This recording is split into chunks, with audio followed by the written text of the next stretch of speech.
inglés och Pete, let's go to aprender.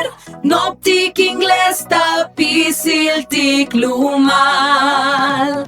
Palabras que nos unen, tres lenguas al cantar.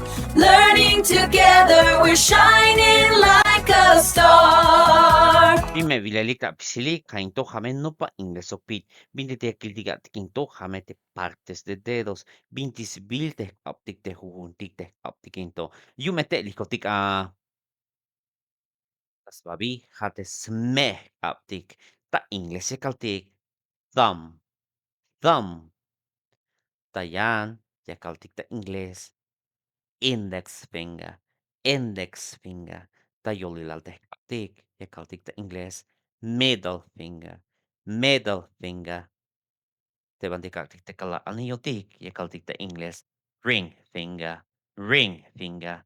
Te inil te kaltik. Ya kaltik ta ingles. Little finger. Little finger.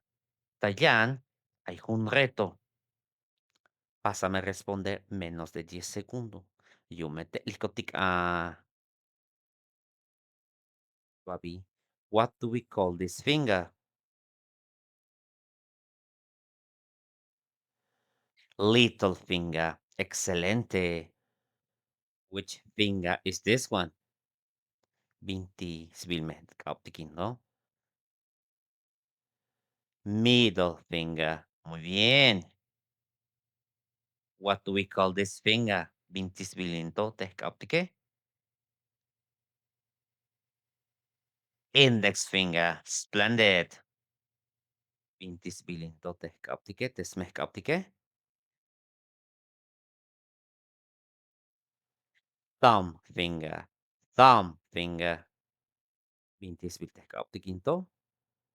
What do we call this finger? Ring finger. Ring finger. Luego la bolita pisilite te avile con este video. Hace que like the video para que te escuches con me práctica de película y sa segmento batik ay es un alta con el link. Kaito no pa inglés fit y nos vemos en la siguiente entrega. Cheers, guys.